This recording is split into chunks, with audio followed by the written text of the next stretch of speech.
El Poder Judicial del Estado de Baja California Sur evoluciona para ti. Estás sintonizando un programa de conexión ciudadana sobre temas jurídicos de interés social de una manera ágil y ligera. Buscando resolver dudas relacionadas con la impartición de justicia. Esto es Hablemos de Justicia. Comenzamos. ¿Qué tal? Muy buenas tardes. Les damos la bienvenida a su programa Hablemos de Justicia, el Judicial del Estado de Baja California Sur, en coordinación con el Instituto Estatal de Radio y Televisión. Les agradecemos que nos sintonicen a través de la 99.1 FM y el 1050 de amplitud modulada, además de por medio de nuestra página de Facebook, H Tribunal Superior de Justicia de Baja California Sur. Soy la licenciada Livia Vázquez, directora de Comunicación Social del Poder Judicial, y estaré compartiendo este espacio con todas y todos ustedes durante los próximos 30 minutos. Me acompaña en la conducción la licenciada Virginia Eunice Rivera Calderón, secretaria ejecutiva de la Comisión de Carrera Judicial del Consejo de la Judicatura del Estado, quien este día estará con nosotros en ausencia de mi compañera, la licenciada Ligia Patricia Muñoz Peña. Licenciada Virginia, un placer tenerla de nueva cuenta con nosotros. Muchas gracias. Hola, amigas, amigos, radioescuchas. Es un gusto y placer estar de nuevo con ustedes. Gracias por invitarme al programa Hablemos de Justicia. Si gustan, radioescuchas, por favor comunicarse en este momento a los teléfonos de la cabina, que son el 12-2-23-28. Y si desean conectarnos, nuestros correos electrónicos son con minúsculas, hablemosdejusticia@hotmail.com. Igual, hablemosdejusticia@tribunalbcs.gov.mx, para que nos hagan llegar sus preguntas, dudas, propuestas y temas que sean de su gran interés. Para dar inicio, queremos darle la bienvenida a nuestra invitada del día de hoy. Ella es la licenciada Josefina Curiel Gauterau, muy bien, ¿sí? Jueza del Juzgado Civil y Familiar de Los Cabos del Honorable Tribunal Superior de Justicia. Bienvenida, jueza, un placer tenerla con nosotros. Muchísimas gracias por la invitación, estoy a sus órdenes.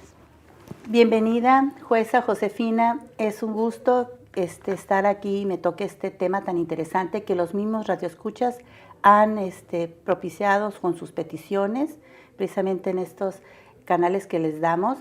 Y ahora vamos a hablar precisamente de lo que es el concubinato. Y para empezar, yo creo que pertinentemente explíquenos jurídicamente qué es la figura del concubinato, qué significa ese concepto. Pues el concepto del concubinato, como lo establece nuestras leyes en el artículo 330 del Código Civil, es la unión de un solo hombre y una sola mujer, libres de impedimentos de parentesco y ligamen matrimonial, con el propósito de integrar una familia a través de la cohabitación sexual y doméstica, el respeto y protección recíprocos, así como la eventual perpetuación de la especie. Es básicamente una familia de hecho, es como un matrimonio de hecho. Se reúnen con la misma finalidad del matrimonio, pero sin las formalidades y solemnidades que se deben de reunir cuando acudes ante el oficial de registro civil para contraer matrimonio. La gente así lo hace de manera voluntaria, se unen para crear una familia, para concebir una familia. Sin embargo, en este tipo de definiciones se debe precisar que cuando se condiciona su existencia a la unión de un solo hombre y de una sola mujer, se deben aplicar los criterios emitidos por la primera sala de la Suprema Corte de Justicia de la Nación, vinculados a la inconstitucionalidad de esa definición, ya que atenta contra el derecho al libre desarrollo de la personalidad, puesto que impide que las parejas del mismo sexo accedan al concubinato. Esos ya son criterios que emite la Corte, pero hoy por hoy en nuestro código ese sería el concepto, es de un solo hombre y una sola mujer. Lo que quiere decir es que hoy por hoy, atendiendo a los derechos humanos internacionales y lo que el Estado mexicano ha sido parte, dijéramos que se aceptan también los concubinatos del mismo sexo, constituidos sí, como es tal. Como, pues imagínate, si ya los matrimonios se están aceptando, va a aplicar lo mismo para él. Excelente, muy claro quedó entonces. Muy bien, estamos muy al Pero día. nuestro código no lo contempla, ¿no? Igual que con el matrimonio todavía no. Posiblemente ahora con la facultad que tiene el Congreso para legislar en materia de civil en toda la República, nos den otro tipo de conceptos. Atendiendo al proyecto nacional sí. que está cocinándose, Sí, ¿verdad? así es. Ah, qué interesante, muy bien. Bien. Ya muy pronto ya estará, yo creo, con nosotros. Así es, no creo que falte mucho. Sí. Adelante, Lidia. ¿Qué requisitos se debe de cumplir para que exista jurídicamente el concubinato? Jurídicamente, cuando lo soliciten ante los juzgados para la declaración del concubinato, necesariamente se deben reunir las condiciones que acabamos de mencionar en el concepto, ¿verdad? Que estén libres de matrimonio, que libres de parentesco, que hayan estado cohabitando doméstica y sexualmente, etcétera, ¿no? Pero son 3 hipótesis que maneja el Código en el artículo 331, que esa unión se prolongue de manera pública y permanente durante 5 años de manera ininterrumpida. O sea, que lleven a cabo esa unión como marido y mujer, como esposo. Bajo un techo. Sí, todo de Así manera es. doméstica, que sea pública, pero que sea ininterrumpida durante 5 años, Ujú. para que yo pueda declarar la existencia del concubinato. Y hay otra hipótesis donde se reduce ese término a 2 años, siempre y cuando la unión se haya producido a través de un rito indígena o religioso. Por ejemplo, hay gente que nada más se casa por la iglesia y no se casa por el civil. Bueno, a partir de la unión del matrimonio eclesiástico, empiezan a correr el término de 2 años. Y la tercera hipótesis es que si se da esa unión y tienen un hijo, es a partir del nacimiento de un hijo cuando ya nace el concubinato. Puede ser que no se hayan transcurrido aún los términos, ni los 5 años, ni los 2 años, pero si nació el hijo antes de esos términos, ya nació la vida del concubinato. Se da por constituido. Así es. Entonces, excelente. tiene que ser con las características que les acabo de mencionar. Pues si alguna persona que está viviendo en pareja duerme solamente algunos días en el domicilio de su pareja, ¿se da la figura del concubinato o no? Dependiendo del por qué se ausenta. Porque si se ausenta porque está casado y tiene otra familia o porque tiene otra persona con la que vive, pues ya no se da el concubinato, porque tiene que ser de manera exclusiva con una sola persona. Libre de matrimonio. Ajá. Lo Así que es. quiere decir que si una persona tiene doble vida, como dicen, así, o sea, está casado, pero también hay muchos casos, hay que decirlo como es, y estuviera con otra familia, teniendo 2 familias, una sí casado y el otro no, quisieran constituir el concubinato, no procedería porque podría ser nulificarse, ¿no? No existe. No existe. Mientras estés casado, no existe. O Se sea, les si una de compruebe. las partes está casado, no existe el concubinato con la otra pareja. Pues no. Ok, No se da. perfecto, a mí me quedó claro. Entonces, para llevar a cabo esa declaración, para poder, yo necesito, por decir algo, para algún trámite, demostrar que soy concubina. ¿Qué es lo que necesito? ¿Cómo se declara el concubinato? Así es, se acude ante el juzgado, es un trámite sencillo. La mayoría de los abogados lo hacen vía jurisdicción voluntaria.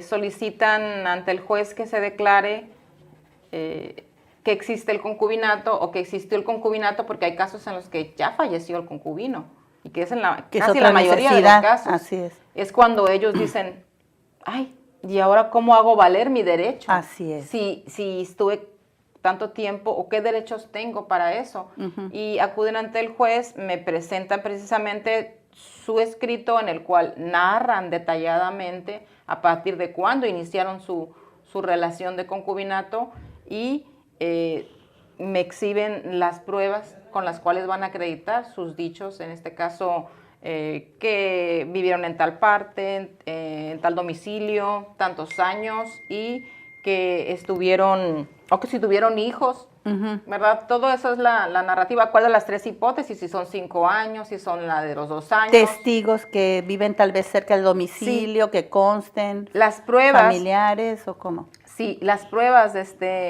son las más importantes, las testimoniales sobre todo, ¿no? Siempre va a haber alguien que que haya visto que se encontraban en esa situación de matrimonio de hecho.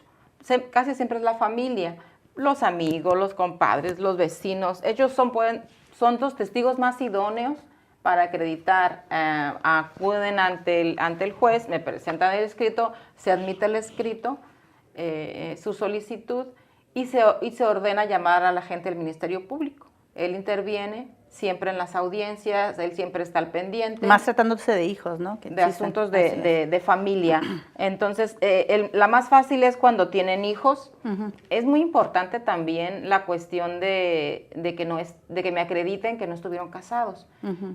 Por lo regular exhiben una constancia del registro civil, de que no hay antecedentes de matrimonio. Y ahorita estamos vinculados casi todos los registros civiles en la República. Entonces pueden obtener su constancia de que no estuvieron casados. Si se les pide cierta temporalidad, pues, claro. Porque dices tú, me estás exhibiendo una de hace 3 años, pero ¿qué tal si te casaste hace 4? Que antes pasaba antiguamente. Tantito, y entonces ya los requiero y los estoy...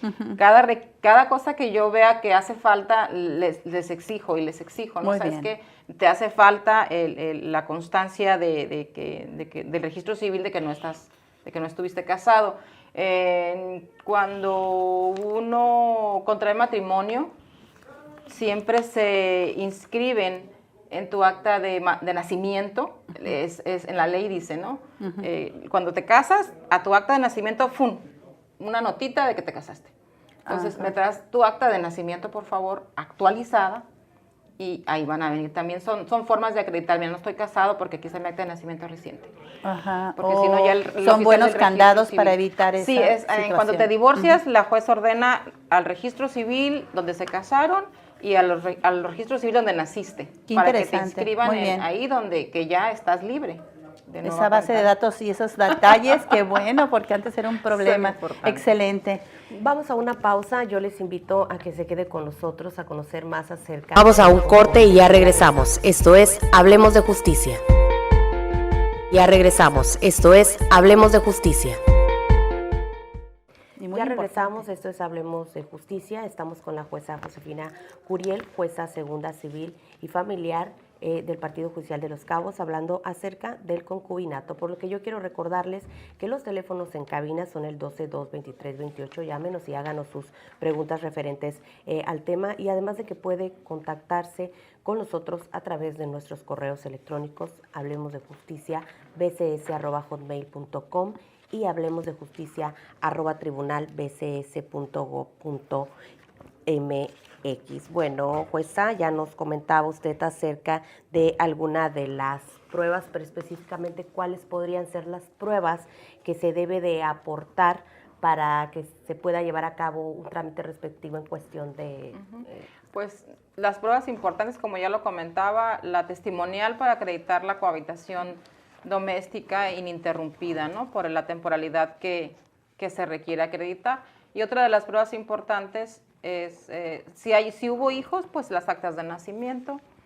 Si no hubo hijos, se puede acreditar también que estuvieron conviviendo juntos con algún contrato de arrendamiento en el que aparezcan los dos como que están arrendando como arrendatarios. Las credenciales para votar, a veces viene el domicilio y coinciden los domicilios de los dos en sus credenciales, me las aportan en ocasiones.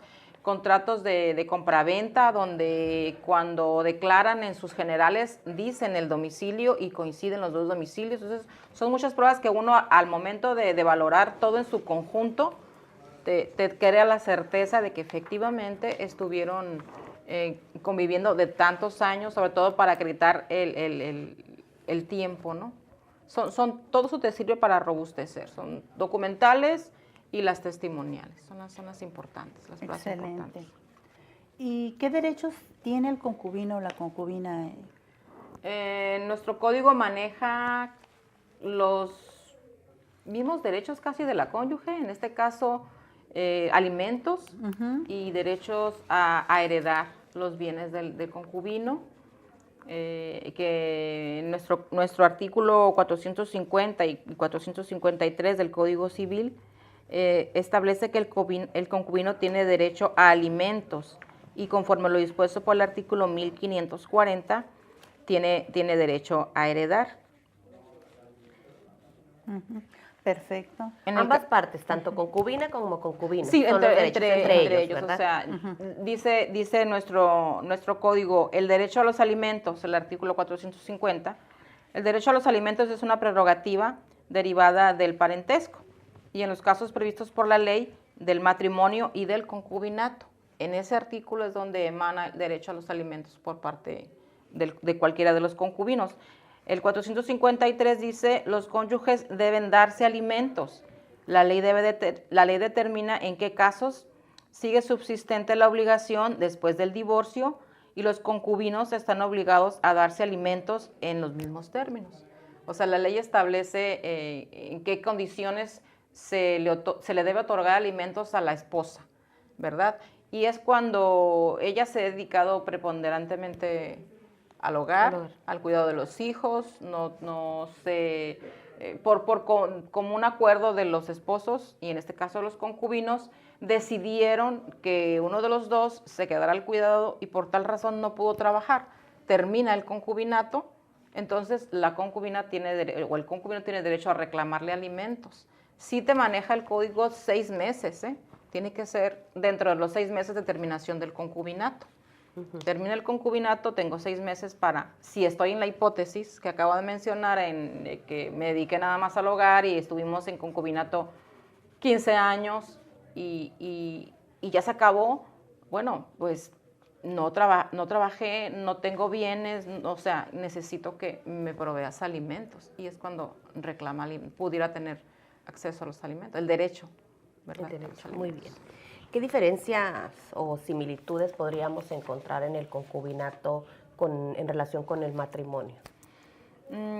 Pues las similitudes son pues básicamente la formación de la familia, los derechos que nacen, que son los mismos, los alimentos, los derechos a heredar y la diferencia es la creación.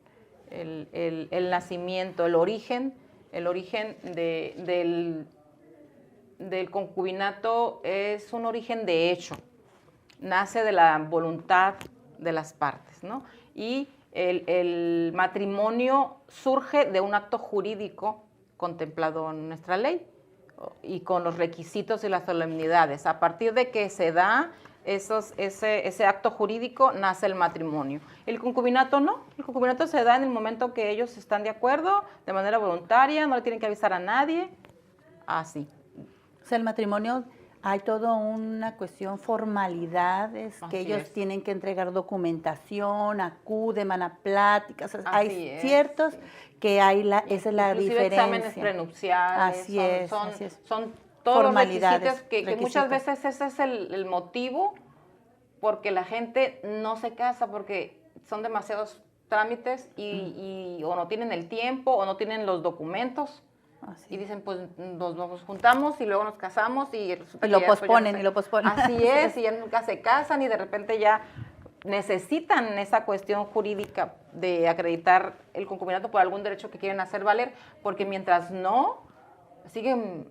No así, existen, no les interesa que se les declare, no les interesa hasta que necesitan gozar de sus derechos así y entonces van a preocuparse. Así es. Muy bien. Y otra de las cuestiones es la forma de terminar el concubinato y el matrimonio.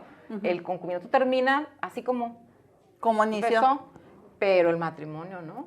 Tienes que divorciarte. Tienes que ir al juez para que te declare que estás ante libre juzgado. Otra vez. Sin duda. Entonces, son las diferencias, o sea, se tienen sus diferencias. Nace en cuanto de al origen, formalidades y también se termina con formalidades. Y el concubinato no, pero los derechos sí, el Estado y los legisladores han tratado de proteger lo que es el concubinato porque es una familia. Otra familia, sí. Es que es una familia y las formas de familia siempre las va a proteger el Estado. ¿Y ante eso existe y se aplica el régimen patrimonial para el concubinato? Ese es el otro detalle que muchas veces hay un poco de confusión con las personas. Y explicarle, jueza, qué es el régimen patrimonial, porque a veces los términos jurídicos no se entienden. El régimen patrimonial es precisamente porque cuando te casas, En el registro civil, ¿bajo qué régimen te vas a casar? ¿No? El patrimonio es cuando ustedes se casen, los bienes que se adquieran, ¿de quién van a ser? ¿Van a formar de los dos porque te casaste por sociedad conyugal, bajo el régimen de sociedad conyugal, o te casaste bajo el régimen de separación de bienes y cada quien va a ser dueño de lo que se adquiera a nombre propio? Entonces, cuando se da el concubinato, empieza la problemática, pues porque somos concubinos y entre los dos compramos, pero todo se puso a nombre de él y pues ya terminamos el concubinato, pues quiero la mitad. No. Pero no, porque no está, precisamente porque como no está reglamentada esa situación, tu derecho no nace. Para eso debiste haberte casado y además de casarte, prevenir o decir, ¿sabes qué? Nos vamos a casar sobre... En tal régimen. Ajá. Eligen libremente para constituirlo. Entonces, como... Si no nace, no existe el concubinato como... bajo ningún régimen porque no se puede, porque como es de hecho... Tiene que ser la voluntad para todo. Así Las es. partes Entonces, tienen que si estar seguras de lo que si no quieren. te vas a casar y vas a estar en concubinato, pues los bienes que vayan adquiriendo, vayan de una vez tomando, a ver a nombre de quién se va a poner, de quién son.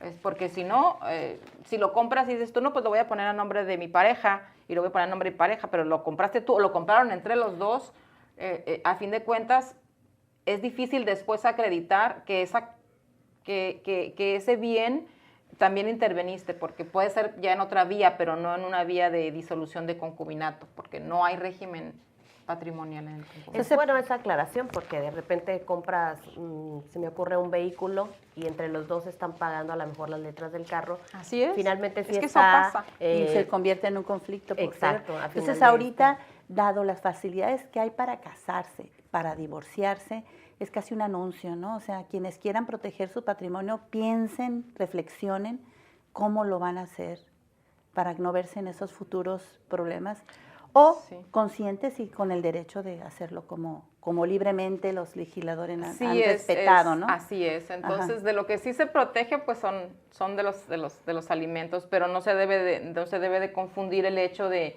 que si ya no van a ser concubinos y se van a separar,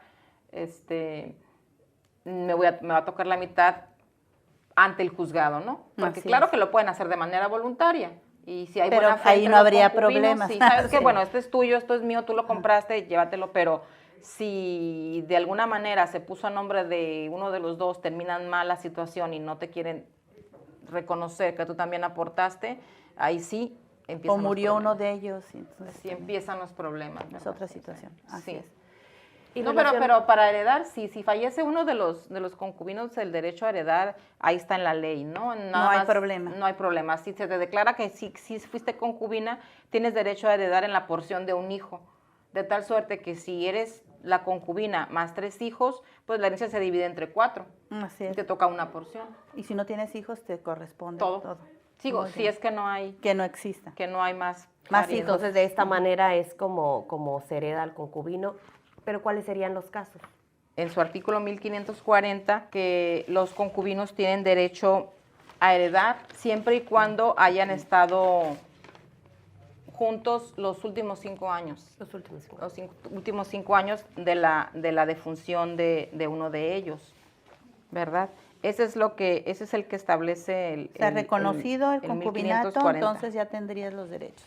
Sí, esa es la condición. La condición... Primero reconoce si existe el concubinato, que desgraciadamente puede no haber cumplido el tiempo para acreditarlo y esa es una situación diferente, pero cuando menos es el tiempo o un hijo, ¿no? Sí, dentro de las causales. Para tú hacer valer un derecho hereditario, primero tienes que acudir ante el juez para que te declare que sí fuiste concubina de la persona que falleció. Licenciada, pues se nos acabó el tiempo. Siempre se pica uno siempre, la verdad son temas muy interesantes. Siempre nos quedamos con muchísimas preguntas y dudas, pero bueno, el tiempo en radio es corto. Yo quiero agradecerle el tiempo que ha estado aquí con nosotros compartiéndonos de este tema tan interesante. Gracias. Así es. Muchas gracias. Gracias por la invitación. El tiempo del programa se nos agotó, así es. Soy la licenciada Virginia Rivera, muchas gracias. Y jueza Josefina Curiel Gautereau. Ay, qué difícil. No es común. Está muy bonito, pero no pude decir. No, así está bien. Muchas así está gracias, bien. de veras. Gracias a un ustedes placer. por la invitación y en cualquier momento que me inviten estoy a la orden.